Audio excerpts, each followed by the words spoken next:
Welcome to Kent Hance, the best storyteller in Texas. We start every episode with a saying of the day. What do you have for us this week? Saying of the day today is, when it's all been said and done, there will be a lot more said than done. I've used that once before a couple of years ago, but I think an exception to that will probably be Trump. He's going to issue a bunch of executive orders, and what happened, the last, since the election, last couple of months, Biden's been issuing a lot of executive orders. So Trump's going to come in and try to set all those orders aside, in my opinion, and probably do some release of some of the people that were involved in the demonstration on January 6th in 2021. And so he'll be busy. And it's going to be cold. It's supposed to be the high. I've already looked it up. The high a week from today is supposed to be 31. You're talking about at the inauguration. Yes. Yeah. And the high be 31, so it's going to be, will not be as chilly as when Taft had, it was 4 degrees. And then Reagan moved it inside for his second inauguration. It was 7 degrees. And usually the date is on January the 20th. If it falls on a Sunday, then they move it one day. And it's supposed to be between 73 and 79 days after the election. At one time when George Washington started, he was sworn in. He was elected in November, but was sworn in April the 30th. So, you almost had 6 months before a president got to take office. And I think 79 days is a long time, but it allows you to get your organization put together. And this time, Trump was, he relied on a lot of people before, and it didn't work out. And there were just differences of opinion, some of the people in his cabinet. And this time, he pretty well had his mind made up.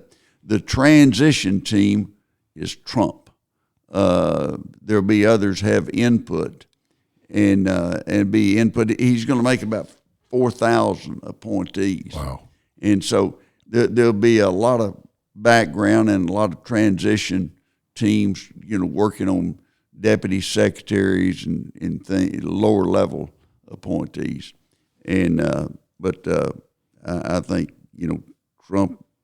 Trump's Trump. He's strong personality, and he doesn't want anybody that he thinks will be disloyal this time. So he's doing all that. I'm curious. Sometimes that's brought up as a bad thing about Trump. I don't. Do you see it that way? No. Who doesn't want loyal people? He does, and he's still going to find out that there's, he's always going to know there's two sides or more to every issue. And but he'll make up his mind pretty quick which side he wants to be on, and I think he'll move fast. I think there's going to be a lot of things happen in the first 100 days. The tax cuts that he implemented are up for reconsideration, and they've got to be voted on and approved. And I think that will happen. He's still got to issue some guidelines on what he wants done with the debt. The national debt is just out of sight. And this is something, during the campaign, no one mentioned it. Democrats didn't want to bring it up because they're afraid that you don't have to point out some programs they'd cut. And Trump didn't want to bring it up because he didn't want to look like he was not going to make the tax cuts extended into the future. And so that issue will have to be addressed. But I think on the issue of taxes, he'll move pretty quick. Doesn't have a big majority over in the House. You got 2 or 3 votes. So you got to keep everybody, close and making sure they're voting the right way. But 2 or 3 people can really mess up your game plan. And this is one of the first times, maybe the first time ever, but that the Senate, the spread in the Senate right now is better than the House. They have a difference. It's 53-47, so you got a six vote spread there. And with the House, you've got really 4 because there's 2 difference, and so you got a difference of 4 votes. So you got to be really careful, and I think they did the right thing of keeping Johnson in as Speaker. He's doing the best he can under a lot of unusual circumstances, and there's things that will happen they're going to have to solve. They didn't create them, but the war in Ukraine and what's happening in the Middle East, and so that's going to have to be dealt with, and it's very costly. So they've got a lot to do there. There's been some funny things happen that when Eisenhower was sworn in, there was a country and western movie star named Monty Montana, and they had him on his horse, and he was riding around in the crowd and everything, and he went up and roped the president at the end of the ceremony. And Eisenhower laughed, everybody laughed. Can you imagine the Secret Service in this day and time? Somebody on a horse going to rope the president, they get shot off the horse. It'd be a real movie. You'd have to see it several times. Also think Bill Clinton's a funny guy, and he does some unusual things. But he had a lawn chair drill team. And these guys had you've seen them, they have little nylon or rayon strips, and they're on aluminum frame. They're always plaid, too. Yeah, always plaid. And they'd lift them up in the air at a song time, and they'd put them down and sit in them and cross their legs and get up and move around. And Clinton it was from some little town in Arkansas, and he had the drill team. And I don't know that was his classiest act, but I thought it was pretty funny. Didn't you always say that President Clinton, of the presidents that you've met, none of them ever made you feel more welcome than Bill Clinton? He was Reagan was real close on that, but Clinton would go, "Oh, how are you? How are things in Lubbock?" Or he was good, and he never said anything that would make you upset or mad. You'd be coming through the line and say, "I'm against that banking bill." He said, "Oh, it's a bad bill, bad bill." And then somebody behind you would say, that banking bill, I sure hope you sign it. "Oh, I hear it's good. We'll look at it closely." He never they couldn't lay a hand on him. He was good. He also had a float that had an Elvis impersonator on it, and singing, even sang one of Jerry Lee Lewis's songs, "A Whole Lot of Shaking Going On." I guess they couldn't get Jerry Lee Lewis, or he was too controversial, probably. But had an Elvis impersonator on a float singing as they went along. Now, Nixon, when Nixon was sworn in, he didn't like pigeons, and the pigeon poop got on him one time. And anyway, he had spray some anti-pigeon ingredients and some kind repellent of some kind, right? And just to keep the pigeons away and everything. And sprayed it the day before in the parade going from the Capitol to the White House. There were dead birds all along the way. EPA was established shortly after that, but they'd have gone nuts. But Nixon, he didn't want those pigeons in the way, and then Ulysses Grant, he had a deal, and it was 4 degrees when he got sworn in, but he wanted to have canaries, and he had canaries in these cages, hundreds of them, and about 50% of them died. They froze to death, and anytime you come up with something that's unusual. I had my grandchildren had a dog, and they wanted me to take the dog to Texas Tech graduation. And I'm not taking a live dog to a graduation. They wanted him to perform a few tricks. They thought it'd be good. And I thought it was a cute idea, but it needed to wait until a later time, like the 12th of never. And so I talked to him about that. Also on Grant, at the balls that they had that night, and they'll always have several balls, and there'll be a lot of dancing. Everybody dresses up real nice. And they had the people that were running the coat check couldn't read and write and everything, and they got all the coats messed up, and they had fist fights broke out over the coats. So Grant, he was an unusual guy, and evidently would take a swig every once in a while, but Grant was big on the canaries and also in the fights in the coat room. When Eisenhower was roped, that was on the east side of the Capitol. They have that big parking lot, and of course they cleaned it off and everything. But it's limited on the number of people. And Reagan in 81 had it put on the west side so you could have more people. And it was a great, you'd look from the west side of the Capitol behind you down to the Lincoln Memorial, and you could also Washington Monument. Mm-hmm. It's a great view, and that's what they're doing this time.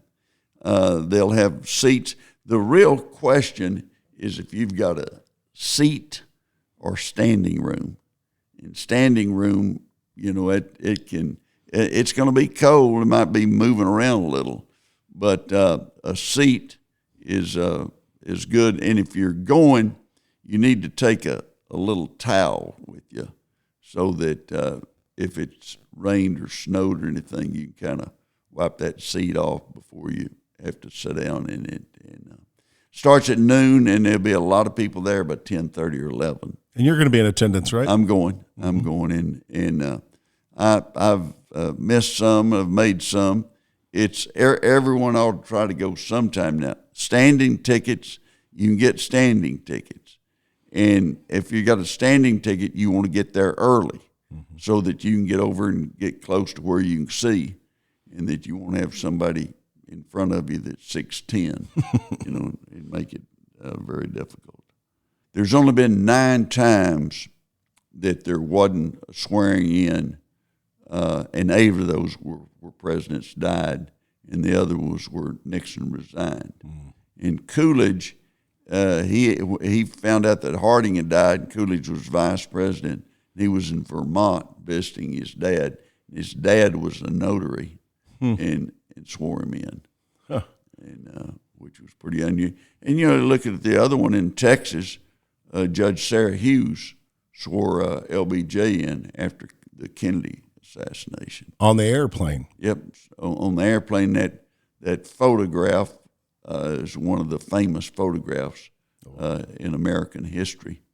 1925, first time that it was ever broadcast on radio. That's 100 years ago, and it was broadcast first time. First time that had TV, that was in 1949, and was Harry Truman, and they had it on television. But television wasn't, it became a bigger item later years, but not everybody had a television in 1949. That's when you see people in front of department stores watching things on TV. Or at a TV shop, they'd have people go down and watch it, and they'd have broadcast outside. They go watch TV show. And then they got to where they liked it so well, they bought one for their house. We had a TV. I was about the 5th grade, and we hadn't had electricity for about 2 years. And that REA, Deaf Smith Electric, came to that area. And the last coverage was if you lived out on a farm. And but we had an antenna. You could turn it, to face Amarillo or Lubbock, and hope that it'd be snowy. You could hear it, but it'd be really snowy, and was a challenge. It was always the youngest kid's job to go out and wiggle the antenna, if I remember. Yeah, you'd have to go wiggle the antenna, or you were the remote control. Go up there and change that over channel 11, channel 10. and go from there. Of course, a lot of people that bought TV stations got a license. I mean, it didn't cost all that much, and programming, it was all different, but they eventually made a lot of money. It worked out well for them. No, they've always said an FCC license like the ability to print money. Oh, it was. I think back to all the stations. Back then, you had to have public service programs. And they usually had them on Sunday morning pretty early before the preachers got on. And I've told this before, but I was a member of Congress, and they asked me to be on, and we filmed it on a Thursday to be played on Saturday morning at 7, 8 o'clock, something like that. Both the people watching probably enjoyed it. But they had me, the anchor of the TV station was going to interview me, and he was sick, and they were going to have a reporter, one of their star reporters, interview me, and he had to go out west of Lubbock and cover a car wreck. Member of Congress, wasn't that big a deal, but a good car wreck. What do they say? If it in San Antonio, the TV stations used to have it. If it doesn't bleed, it doesn't lead, and that was pretty well most of them. But that was big time in San Antonio. They had to have some blood, but the reporter couldn't do it. So they got the weekend weather guy to interview me. And we get in the studio, and he thanks for being there. And we start, and the red light comes on. They're recording. And he tells who I am and who he is. And he said his first hard-hitting question was, what's been going on? When I talked, and I'd pause to let him get in the conversation. He'd just look at me and blink like an owl. And so I want him to ask me something, and so finally I just stopped, and he said, what else been happening? And then finally he asked his third question, and what's going to be coming up? Oh. And he got out of journalism right after that. He didn't make it, but he had some questions for me. You've told me that story before, but you had another instance where a young reporter who went on to be famous had a mishap when interviewing you. Amarillo, as early 80s, Lisa Kudrow from Friends. She was working for Channel 7 in Amarillo.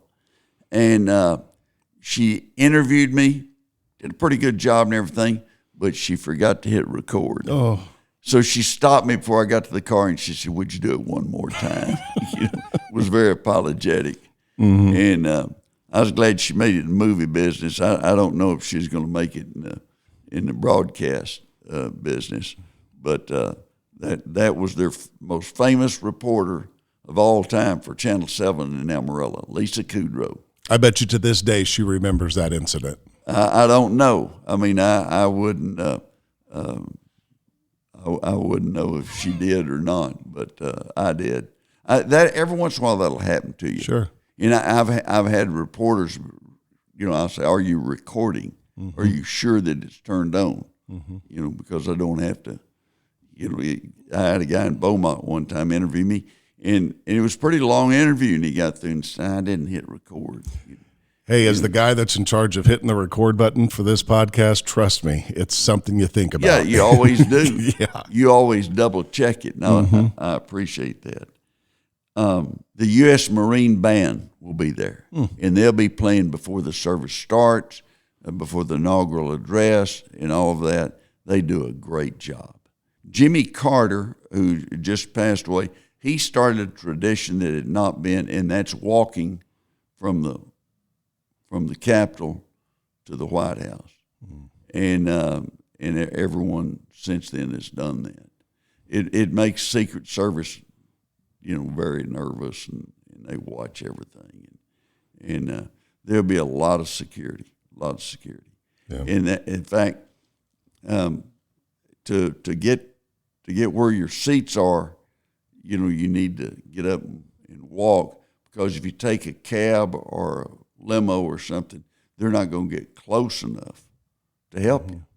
It's just in the traffic is almost at a standstill all Saturday, Sunday, and Monday.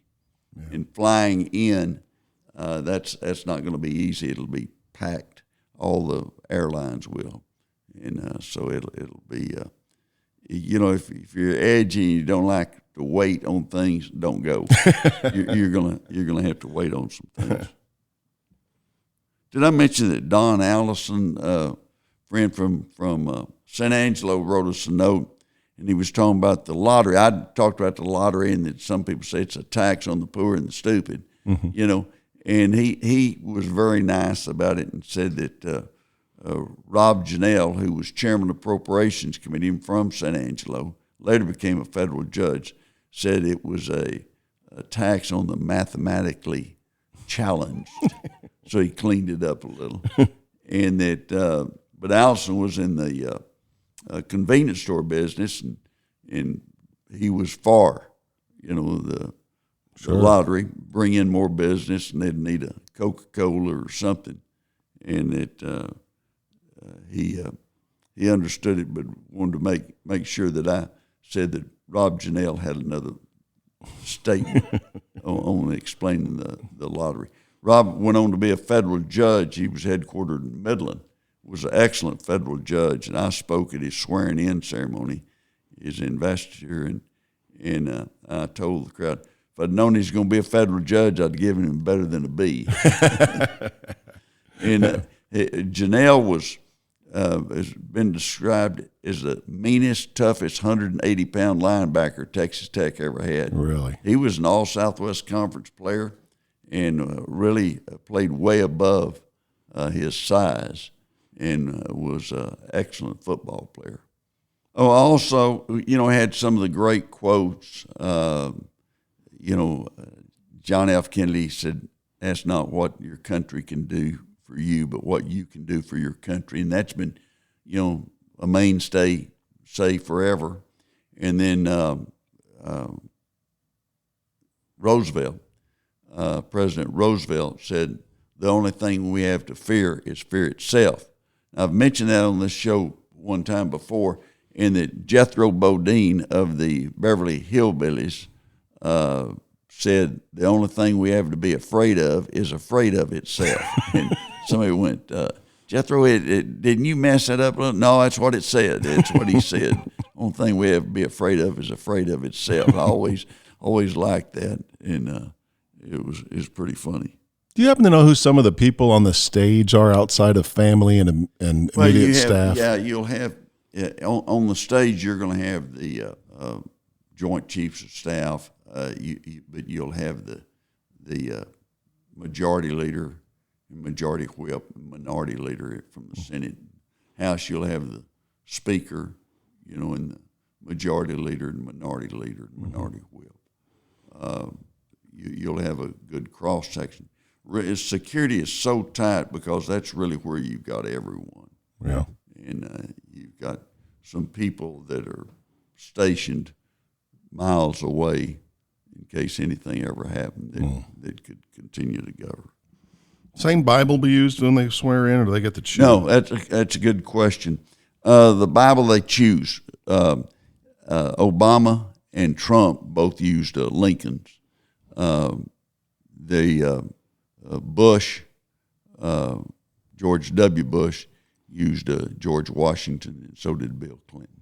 Okay. And Biden had a family Bible, a large family Bible, which those usually go to a museum or, I would hope no one would sell it. One other thing I heard from John Underwood, his job was a tough job. He was with the Big 12, and he was in charge of basketball officials. Now, if there's going to be a controversy, would it be this or that or this? Basketball officials, always everybody second-guess them, and they're right there with them. You take a basketball official. I had a friend that was a football official, and he said he wouldn't go be a basketball official because so close to the crowd, and they'll, question your ancestors, things like that. And you get a lot of things said to you. But Underwood retired, and he got bored after about a year, and he started driving Uber. Really? And he takes notes, and he's going to write a book someday on his Uber driving. That's funny. And every once in a while, he'll have on a Big 12 hat. Somebody will talking, and they'll be from Texas Tech, and he'll call me. And one time he called me. He had my wife's twin brother in the car. And another time he called me, and there were two girls that had gone to Texas Tech, and one of them said she knew me. I'd been in my class. And he asked me if I knew her, and I said, I gave her dad's name, her brother's name, and where she grew up and everything like that. They all laughed, thought it was pretty funny. But Underwood's a good guy, and he had a tough job. He had to hire good officials, had to make sure they did a good job, and he had an observer at every Big 12 game. There's someone there that's an observer and will grade the officials. They get graded. Yeah. They really are second guessed. Oh, man. Yeah.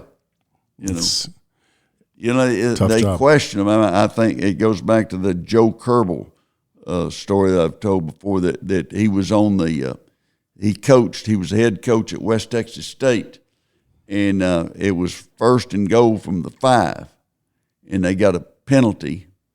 And he went out on the field to see and it was a holding penalty. That time it was 15 yards. So they moved him back first and goal from the 20. And as he was starting to walk off, he turned around to the referee and he said, "You stink." So the referee threw a flag and gave him another 15. He was back to 35. And he had him back to 35, and he looked at the referee and he said, "You still stink." He moved him back to 50. He is first and goal from the 50. That's got to be some kind of record. Got to be. And the referee, when he got him back to 50, the referee said, "How do I smell now?" And they said, Kerbel said, "Not so bad." Just took enough penalties for him to decide, maybe he doesn't stink That's so bad. Funny. Yeah. Let's talk a little about the fires in California. Just terrible, terrible situation, and burned up acres upon acres in areas where people had multi-million-dollar homes that had appreciated. There'd be a lot of fights with the insurance company. Now, Biden said that he's going to have FEMA pay for all of it. Yeah. And I don't understand that. I don't know they can do that, and they'll have to pay for some of it. But, State Farm pulled out of California in the last several years because they couldn't make any money. And they were criticized by some of the people in California, some of the Democrats, really blasted them. If they can't make any money, why should they stay there? They're in a business to make a profit, to pay dividends to the shareholders. Mm-hmm. And, I imagine they wish they'd pulled out sooner. And I imagine there's a lot of companies now wish they had pulled out when State Farm did. Mm-hmm. But government regulation can really be tough on a business, and that's what's happening in California. On the other hand, they'd voted a bond to build reservoirs, to have plenty of water and plenty of pressure. Well, they didn't have water, and then, of course, they didn't have any pressure. And they're trying to fight a fire that's spectacular and the biggest fire they've ever had. You don't have water. And so that's, at some point in time, someone, and I just don't know how big a group it'll be, in California is going to wake up and say, we deserve better. At local government, their job is to keep you safe and to put out fires, just the basics. And it was obvious, listening to some of the comments by the fire chief, that DEI was their top priority. Putting out fires is your top priority, keeping them safe.